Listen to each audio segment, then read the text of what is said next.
నేను వారిని త్వరలోనే కలుసుకుంటాను, పాంచాల దేశంలో. పాంచాలంలోనే ఎందుకు? పాంచాలంలోనే ఎందుకంటావా? ఎందుకంటే అక్కడ అధర్మం అనే పంకిలంలో ధర్మం అనే కమలం వికసించనుంది.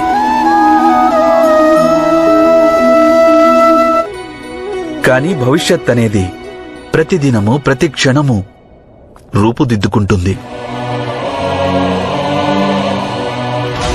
భవిష్యత్ అంటే మరేదో కాదు మహారాజా, మానవుని నేటి నిర్ణయాలు, అలాగే కర్మల పరిణామాలు కూడా.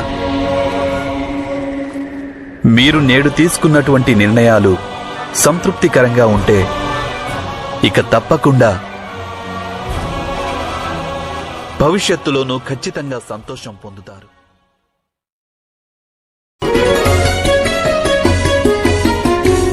అసలు ఇంతకీ మీరెవరు?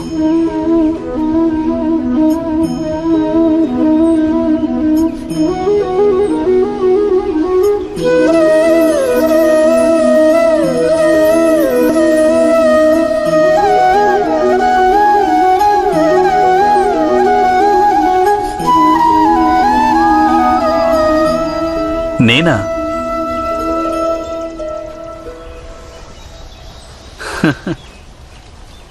నేనొక గోవుల కాపరిని. నా మిత్రులు నన్ను గోవిందుడంటారు.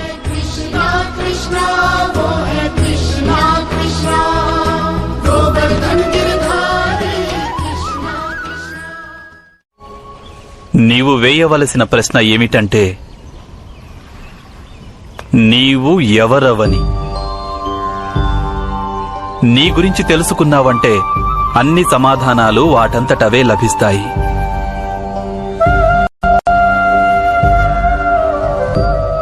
నేనెవరినో చెప్పండి.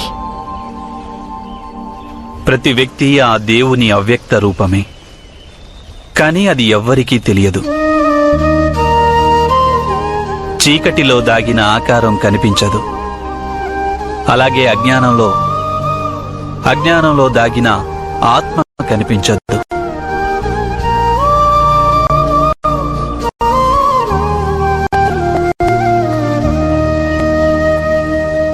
అలా స్వయం గురించి తెలుసుకోలేని వ్యక్తి ఇతరులు తన గురించి తెలుసుకోవాలని కోరుకుంటాడు.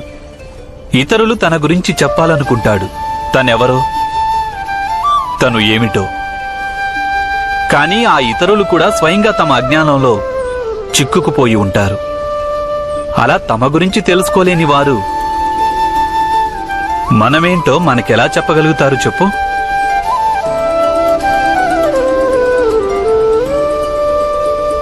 నేనెవరిని అన్నది తెలుసుకునేందుకు నేనేం చేయవలసి ఉంటుంది?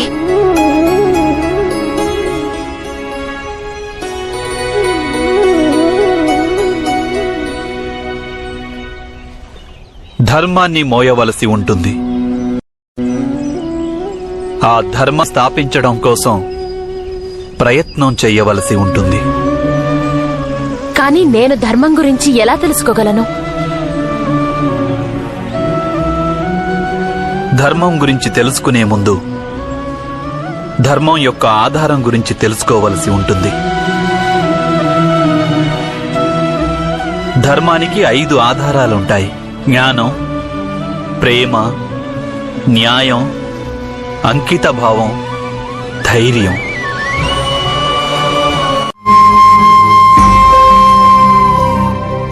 ప్రతి మనిషి జీవితంలో ఇలాంటి సందర్భం తప్పకుండా వస్తుంది. వారి స్వప్నాలు, వారి ఆకాంక్షలు, వారి ఆశయాలు స్తంభించిపోతాయి. వారి ఆశా సౌధాలన్నీ చిన్నాభిన్నమైపోతాయి. ఒకవైపు ధర్మం ఉంటుంది, ఇంకోవైపు సుఖం ఉంటుంది. దీనినే ధర్మ సంకటం అని అంటారు. ధర్మాన్ని ఆచరించడమే సంకటంగా మారి ధర్మాన్ని త్యజించడమే సుఖాన్నిస్తుంది. మీరే ఆలోచించండి. ఒక్కోసారి తన వాళ్ళకే విరుద్ధంగా సత్యం పలికే అవసరం ఏర్పడవచ్చు. ఒక్కొక్కసారి ధనార్జన చేయాలనుకున్న వారికి సులువుగా ఇతరుల దొంగిలించే మార్గం కనపడవచ్చు. అప్పుడే ఒక శక్తివంతుడైన రాజ్యాధినేత లేదా ఒక రాజ్యాధికారిలో దాగున్న అధర్మం అనేది బయటపడుతుంది. ప్రతి ఒక్కరి జీవితంలో ఇలాంటి పరిస్థితులు ఏర్పడుతూనే ఉంటాయి. చాలా మంది ఇలాంటి పరిస్థితిని తమకేర్పడిన ధర్మ సంకటమని గుర్తించలేరు. వారి జీవితంలో సంఘర్షణ ఉన్నట్లు వారికి ఏమాత్రం తెలియదు. ఒక ఈగ చక్కెర వైపు ఆకర్షింపబడినట్లు ఇలాంటి వారు కూడా అప్రయత్నంగా సుఖాల వైపు ఆకర్షింపబడతారు. వాస్తవానికి ధర్మ సంకట క్షణాలని ఈశ్వరుణ్ణి దర్శించే క్షణాలనుకోవాలి. మనం సంఘర్షణల్ని చూసి భయభ్రాంతులం కాకుండా, సుఖాలకి ఆకర్షితులం కాకుండా మన ధర్మంపై దృఢంగా నిలిస్తే ఆ ఈశ్వరుడి సాక్షాత్కారం అసాధ్యం కాదు.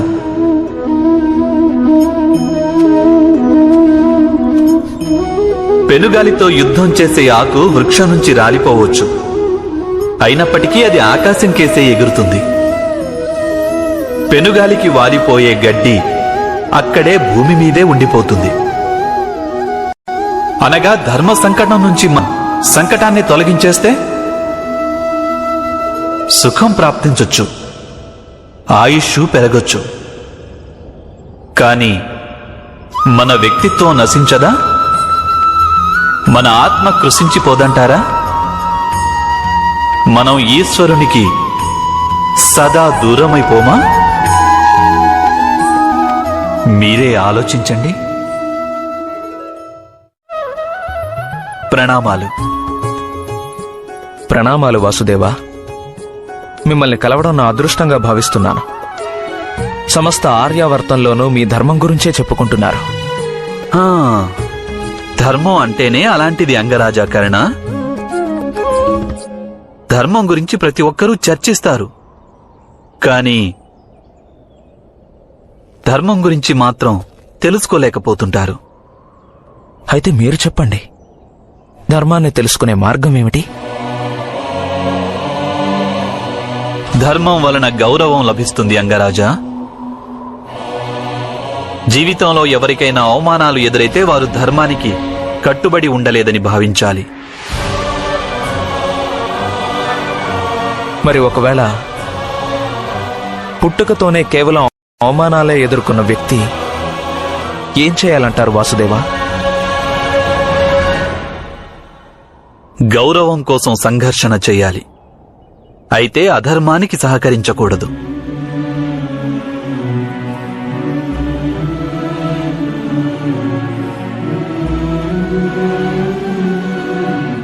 తమ హక్కుల కోసం ఖచ్చితంగా పోరాడాలి, కానీ తమకు హక్కు లేని దానిని పొందాలని అనుకోకూడదు.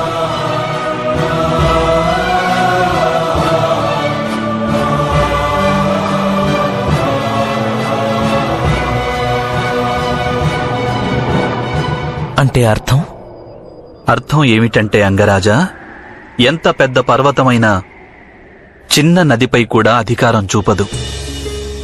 నదిని అడ్డుకోవాలని ప్రయత్నించే పర్వతం ఏదైనా ముక్కలు కాక తప్పదు. నది మీది హక్కులు కేవలం సముద్రానికే ఉంటాయి.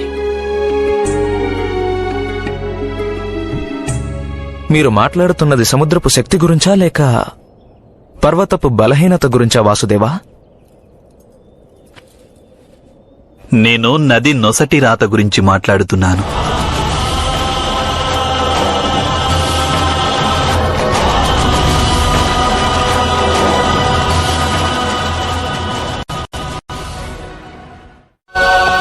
అనురాగం బుద్ధిని స్థిరం చేస్తుంది, ధైర్యం మనస్సుని స్థిరం చేస్తుంది,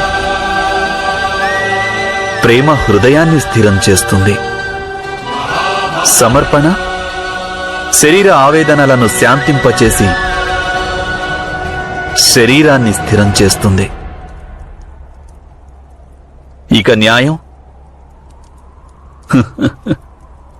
న్యాయం ఆత్మను స్థిరం చేస్తుంది. మనస్సు, బుద్ధి, హృదయం, శరీరం, ఆత్మ, ధర్మానికి ఆధారమైన ఈ పంచకోశాలు స్థిరంగా శాంతంగా ఉంటే ఆ మనిషి కరుణతో నిండిపోతాడు.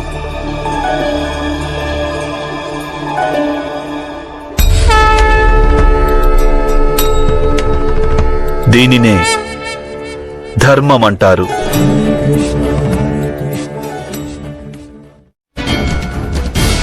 ఈ విషయాన్ని సదా స్మృతిలో ఉంచుకో పుత్రా. ప్రతి అధర్మానికి మూలం దురాశ అవుతుంది. రాజ్యం చెయ్యి, రాజ్యకాంక్షను దరిచేరనీయకు. అవసరమైన సంపదను సమకూర్చు, సంపదకై లాలస చెందకు. ఇతరుల సంపదను చూసి ఈర్ష్య చెందకు. అలాగే నీ సంపదను అన్యులకు ప్రదర్శించకు. విరోధం శక్తికి ప్రమాణం కాదు ద్రౌపది. శక్తివంతుడెవరో తెలుసా? సహించేవాడు, సహించగలిగేవాడు. కానీ న్యాయం మాటేమిటి గోవిందా? అన్యాయాన్ని సహించడాన్ని శక్తి అని మనం ఎలా భావించగలం?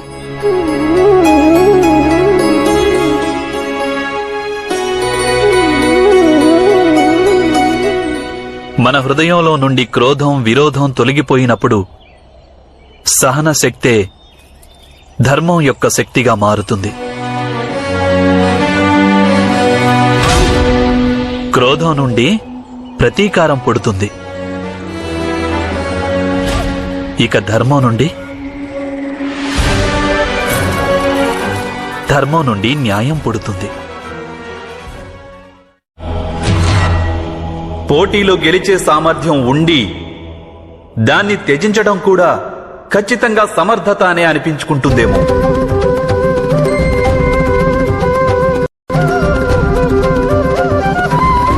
కానీ అటువంటి సామర్థ్యం ఉండి ఏమిటి లాభం? కర్మ నుండి వెనుదిరగడం బహుశా తపస్సని అనిపించుకుంటుందేమో. కానీ అటువంటి తపస్సు వల్ల లోకానికి ఏం ప్రయోజనం బ్రాహ్మణులారా?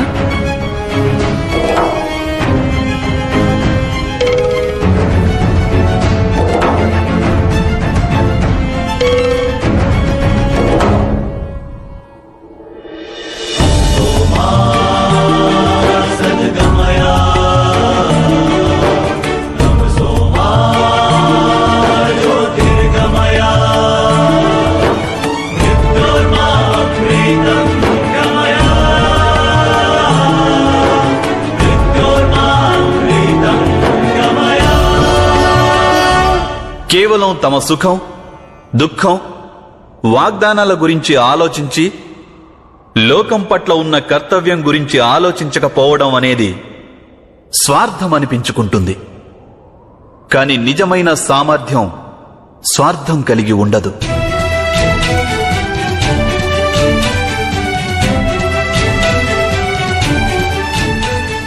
సింహం తను తిన్న తర్వాత ఆహారాన్ని ఇతర జంతువుల కోసం విడిచిపెడుతుంది. అదే పరమార్థంతో నిండిన ఈ తెలివి ధర్మానికి ఆధారం కాదా బ్రాహ్మణులారా?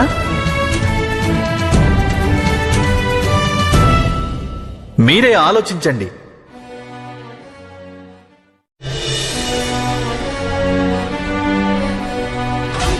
సామర్థ్యం ఏమిటంటే నూతన సృష్టి చేయగలగడం. ఇక శక్తి అంటే ఏమిటంటే ఆ సృష్టికి విఘాతం కలిగించడం. ఈ రెండింటికీ ఆవశ్యకత ఉంది. కాని ప్రాముఖ్యం సామర్థ్యానికే అధికంగా ఉంటుంది. రాజు యొక్క సామర్థ్యం తన సైన్యంలో ఉండదు, సహచరుల బలంలో గాని అధికారంలో గాని ఉండదు. రాజు యొక్క సామర్థ్యం తన రాజ్య ప్రజల దేశాభిమానంలోనూ, మిత్రుల విశ్వాసంలోనూ, అలాగే శత్రువుల ఈర్ష్యలో. మనిషి తన జీవితంలో ప్రతి క్షణము మృత్యువు వైపుకే పయనిస్తాడు సఖీ. వాస్తవానికి మనిషి ఏ పని చేసినా అది మృత్యువు కోసమే చేయడం లేదంటావా?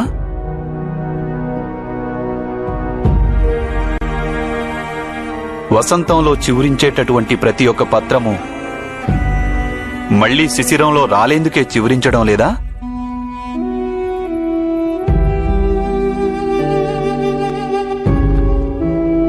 మరి అలా చివురించడం, సూర్యరశ్మిని గ్రహించడం, అలాగే పవనుడి తాకిడికి రెపరెపలాడుతూ ధ్వనిని ఉత్పన్నం చెయ్యడం, ఇవన్నీ వ్యర్థమేనా?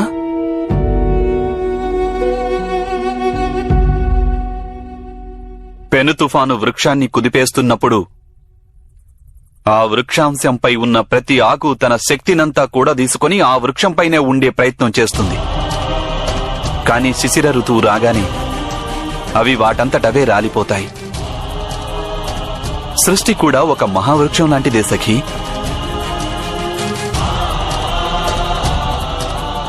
అలాగే ప్రతి మనిషి, పశుపక్షాదులు ఈ వృక్షంపై జన్మించి పెరిగి రాలిపోయే ఆకులే. రాలిపోవడం అనేది నిశ్చయం.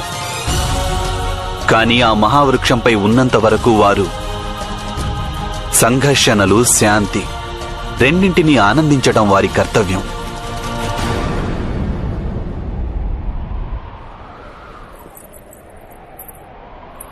ఇందులో నాకు ఏ ఆనందము కనిపించడం లేదు గోవిందా. ఎందుకంటే నీవు మోహానికి బందీవైనావు సఖీ. అవును, నేను మోహానికి బందీనైనాను. కానీ ఈ యుద్ధంలో మాకు విజయం లభే, అప్పుడు కూడా నాకు ఈ సుఖము లభించదంటావా? సుఖం కోసం యుద్ధం చేయమని నేనెప్పుడు చెప్పాను సఖీ? ప్రతీకారం, ప్రతిష్ఠ, సంపదల కోసం యుద్ధం చేయమని నేనెప్పుడు సలహా ఇచ్చాను?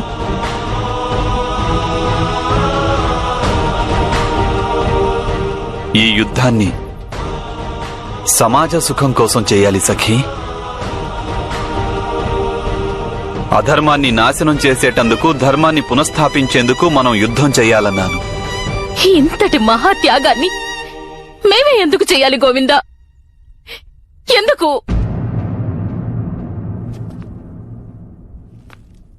విను సఖీ,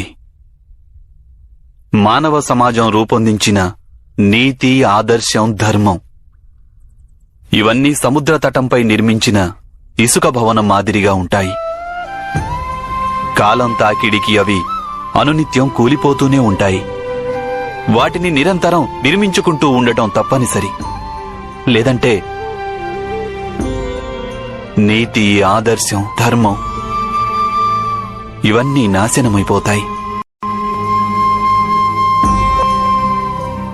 కొందరు మనుష్యులకే ఈశ్వరుడు శక్తినిస్తాడు ధర్మాన్ని పునఃస్థాపన చేసేందుకు.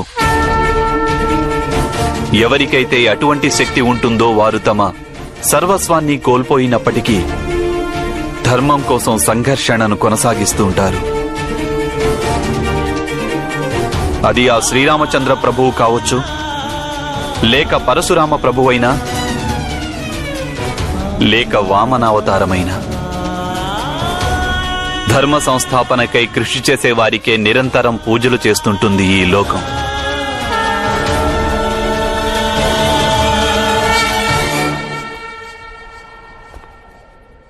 ఒక్క విషయం తెలుసుకో సఖీ, ధర్మం కోసం కృషి చేయడం ఎవరికీ కర్తవ్యం కాదు. అదొక నిర్ణయం, ఒక సంకల్పం. నీకు కూడా ఈ యుద్ధమేమి కర్తవ్యం కాదు,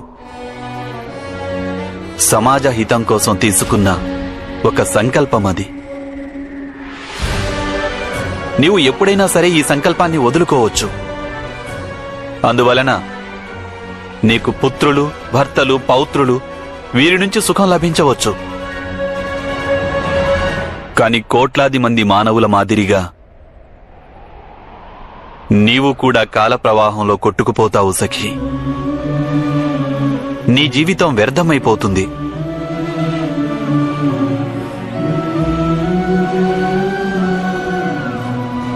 నీ కారణంగా ఎవరికీ ఎటువంటి లాభమూ లభించదు. ఈశ్వరుడు నీకు ఒక విశేష శక్తిని దానంగా ఇచ్చాడు. ఆ ఈశ్వరుని విశ్వాసం చెదిరిపోతుంది.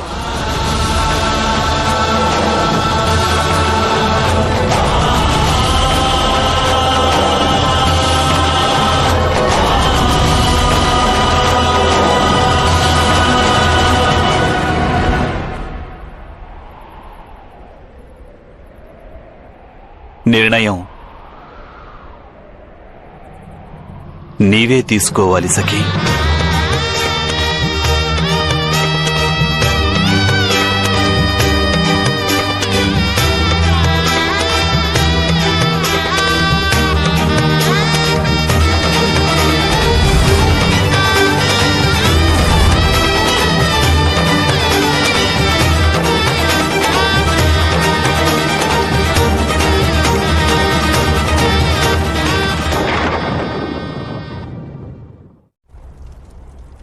యోగమాయ మళ్ళీ విష్ణుమూర్తిలో ఐక్యమైందా మామయ్య? ఐక్యమవలేదు అభిమన్యు. ఆ మహావిష్ణుని యోగమాయ లోకంలో ధర్మ సంస్థాపన కోసం సదా ప్రకటితమవుతూనే ఉంటుంది. ఒకప్పుడు శక్తి స్వరూపంగా, మరొకప్పుడు భక్తి రూపంలో, వేరొకప్పుడు ఒక వ్యక్తి రూపంలో. మీరు జన్మించగానే ఈ విధంగా అద్భుత మహిమలు ఎలా చేశారు మామయ్య? వత్సా శృతసోమ, భూమిపై మనిషిగా జన్మించిన వ్యక్తి ఎటువంటి మహిమలు చేయలేడు. ఒక స్త్రీ గర్భం నుంచి జన్మించినవాడు పంచభూత సమ్మిళితమైన ఈ శరీర నియమాలకు బద్ధుడై ఉంటాడు. వానిపై జననం, వృద్ధాప్యం, రోగం, అలాగే మృత్యువు, ఈ చతుష్టయ ప్రభావం నిశ్చయంగా ఉంటుంది. కానీ మహిమలు జరిగాయి కదా మామయ్య? అవశ్యం అవి జరిగాయి శతానీక. కాని ఆ మహిమలన్నీ సర్వేశ్వరుడు చేశాడు.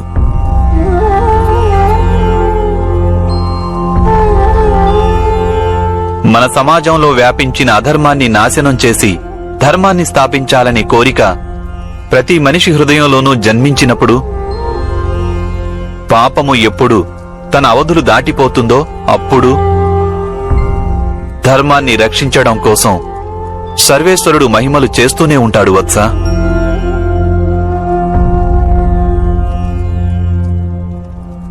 ధర్మాన్ని స్థాపించేందుకు మనిషి ఎప్పుడు తన స్వార్థాన్ని, తన ప్రలోభాన్ని, ఈ రెండింటినీ త్యాగం చేసి బలిదానమిచ్చేందుకు సంసిద్ధుడవుతాడో అప్పుడు యావత్ సృష్టి మహిమలతో నిండిపోతుంది. మా మాత దేవకి, మాత యశోద చేసిన బలిదానాల కారణంగానే నాడు కారాగారంలో మహిమలు జరిగాయి వత్స. సృష్టి సమతౌల్యమంటే ఇదే. కాని సర్వేశ్వరుడు మహిమలు ఎప్పుడు చూపిస్తాడంటే, మన సమాజంలో నలుదిశలా అధర్మం వ్యాపించి ఉన్నప్పటికీ మనిషి హృదయంలో ధర్మం కొలువుంటేనే. మనిషి సంఘర్షణల పట్ల భయభ్రాంతం కాకుండా ఎప్పుడూ పాపాన్ని ప్రతిఘటిస్తూ, మనిషి తన శాయశక్తులా ప్రయత్నిస్తూ తుదిశ్వాస వరకు యుద్ధం చేస్తాడో అప్పుడు వాని రక్షణ కోసం సర్వేశ్వరుడు మహిమలు చూపుతూనే ఉంటాడు వత్స. నాడు ద్యూత సభలో కూడా పాండవులందరికీ అనేక అన్యాయాలు జరిగాయి. కాని వీరందరూ ధర్మాన్ని ఏమాత్రం విడనాడలేదు.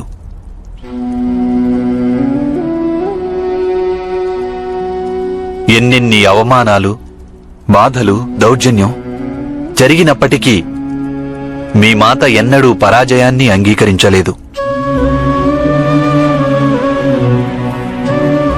ఈ కారణంగానే సర్వేశ్వరుడు మహిమలు చూపించాడు.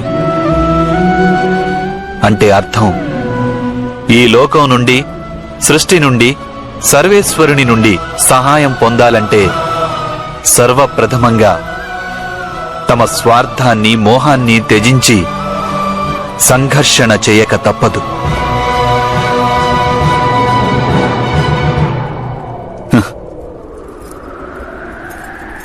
యథార్థమే పలికాను కదా సఖీ?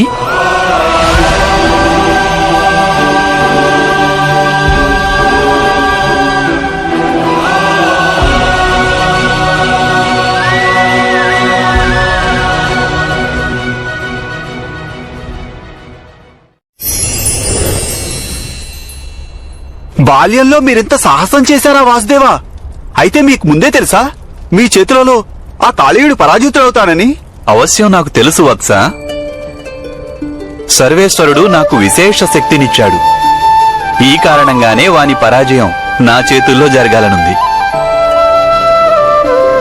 ఏమిటా విశేష శక్తి మావయ్య? సర్వేశ్వరుడు నాకు అద్భుత శక్తినిచ్చాడు వత్స.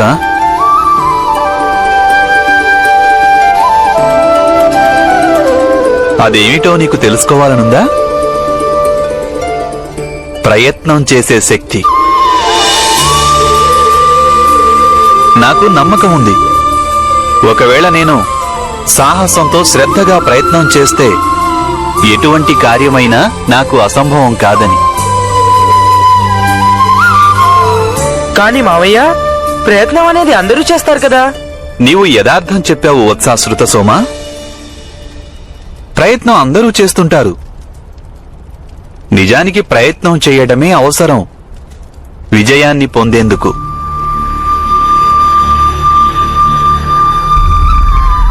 వాస్తవం చెప్పాలంటే మీరనుకునే ఆ విశేష శక్తి ఏదీ నాకు లేదు. ఆ సర్వేశ్వరుడు అన్యులెవరికీ ఇవ్వనిది. సర్వేశ్వరుడు పక్షపాతం వహించడు.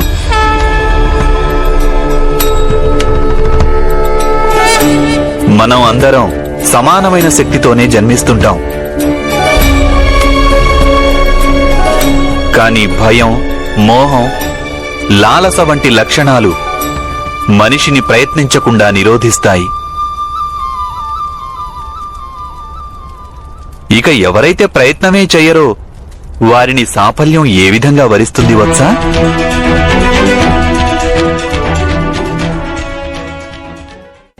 కానీ మీరు ప్రాణాలు కోల్పోయి ఉండొచ్చు కదా మామయ్య. ఈ ప్రాణాలు ఏదో ఒక రోజున కోల్పోవలసిందే కదా వత్సా. ఎవరు ఏ ప్రయత్నం చేసినా సాఫల్యానికి, వైఫల్యానికి అవకాశం సరి సమానంగా ఉంటుంది. కానీ ఏ ప్రయత్నమూ చేయకుండా ఉంటే వారికి 100కి 100 పాళ్ళు వైఫల్యమే మిగులుతుంది. గుర్తుంచుకోండి కుమారులారా, ఇతరుల అన్యాయాన్ని, అత్యాచారాన్ని, అధర్మాన్ని ఎదిరించి సంఘర్షణకు ప్రయత్నించడంలో కేవలం ఒకే ఒక హాని జరగవచ్చు. అలా జరిగే హాని మృత్యువు. కానీ ఏదైనా భయంగాని లేక మోహం కారణంగా ప్రయత్నమనేదే చేయకుంటే 2 విధాలుగా హాని జరగవచ్చు. మనలో ఆత్మబలం క్షీణిస్తుంది, ఇంకా అధర్మపరుల అధర్మం పెరుగుతుంది. నేను చెప్పిందంతా యథార్థమేనా సఖీ?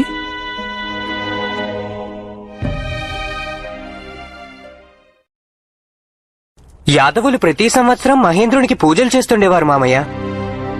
కానీ ఒకసారి మాత్రం ఆ పూజని చేయరాదని మీరు ఎందుకు నిర్ణయించారు? వత్స అభిమన్యు, జగత్తులో వాస్తవికమైన అధర్మం కేవలం ఒక్కటే. ఎందుకంటే ఏ అధర్మమైనా కేవలం ఏదో ఒక విధమైన భయం కారణంగానే జన్మిస్తుంటుంది.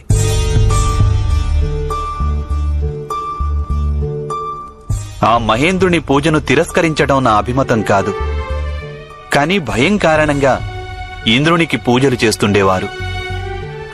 వాస్తవానికి వారు చేస్తున్న పూజలు ఆ మహేంద్రునికి కాదు వత్సా. వారు కేవలం తమ మనసులోని భయానికి పూజలు చేసేవారు. కానీ భయమనేది స్వభావసిద్ధం కాదా మావయ్య?